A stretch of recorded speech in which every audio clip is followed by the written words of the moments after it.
I did. I pulled up my .45, locked and loaded. There was no way he could have drawn his weapon at the time. No way at all.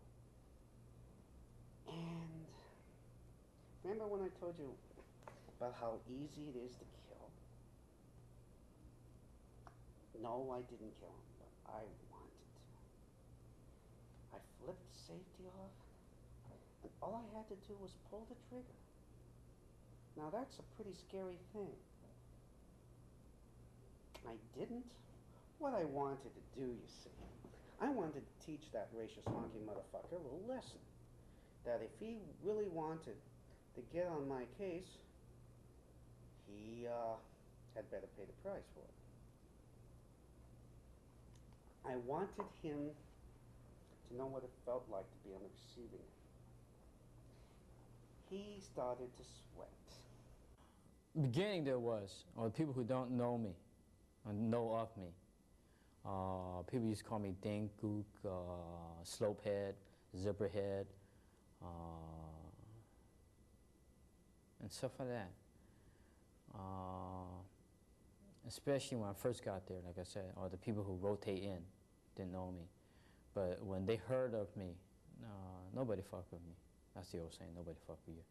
At the end of our coverage of the Tet Offensive in '69, my lieutenant and I, we needed a rest. Everything that could have happened did. And we stopped off at Van Tal, where I would eventually be transferred for a while. We went to the Grand Hotel, which was a French villa converted to a hotel. So as soon as I left the Grand Hotel, there were these racist honky military policemen, including a Navy shoreman, shore patrolman named Johnson. If I ever see him again, he and I are going to have a little chat. But he was their ringleader. He said "Dang Lai," which in Vietnamese means stop. And I go, oh fuck, they don't think. Because you see, throughout my whole bloody year now, people kept thinking that I was Vietnamese or Viet Cong or whatever. And I kind of got tired of it, because I keep thinking of Brooklyn, right? And we moved to California, so I mean, how American can you get? New York and California, right? So they started to interrogate me in Vietnamese. Then they started in English, and they said, what are you doing wearing in that American Army uniform? And I said, I'm wearing it. Then, here's visual aids. I showed them my press card. I had to shave off my mustache so I could get promoted. But I mean, a guy would have to be blind not to see that that I was the guy in the picture. So I convinced them to go up with me back to the Grand Hotel, where my lieutenant and I were staying. I knocked on the door and I said, Sam, these guys don't believe I'm one of us. So he was taking a shower at the time, of course. He came out dripping wet with a towel around him. He flashed his press card and said, gentlemen, he's one of us. And Shore Patrolman Johnson said, well, if you say so, sir. There was one scenario I heard. An Asian American infantryman. That would have been my worst nightmare. I avoided it. This guy unfortunately didn't. He was hit pretty bad. He was brought into triage.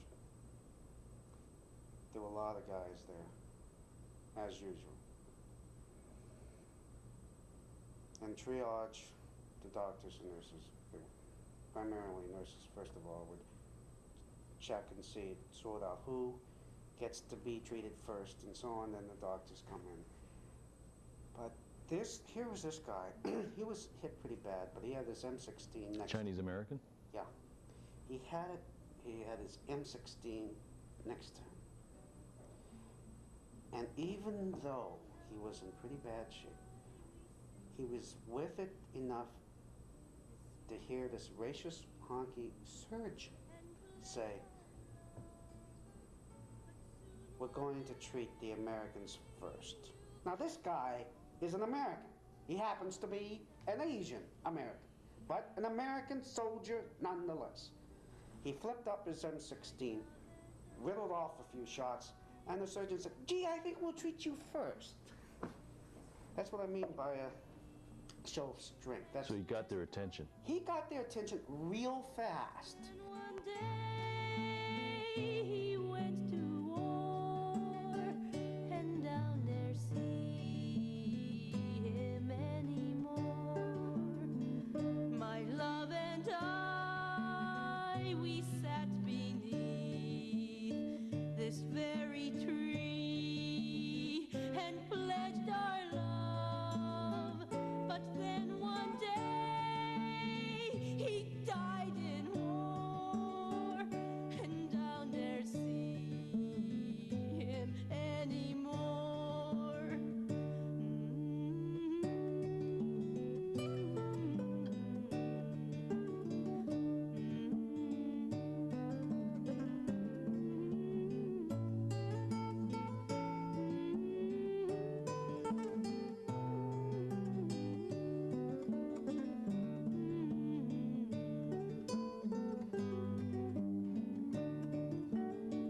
Your father and I used to sit beneath this tree and pledge our love.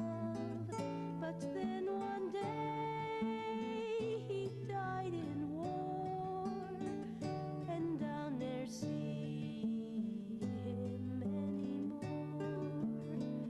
Now you and I, we sit beneath this willow tree and pledge our love. But soon one day you'll go to war, and down there see you anymore. I had lost a buddy, and at that time I almost went crazy. I wanted to go out and kill. That guy wasn't Asian, that guy was a black, and he was a nice guy. And so, but they didn't let me fly that day. When I found, when my buddy got shot. If we don't teach the lessons about Vietnam, the mistakes that our country made there, we are going to make the same mistakes again and again and again. Drifting from the jungle, waiting to attack.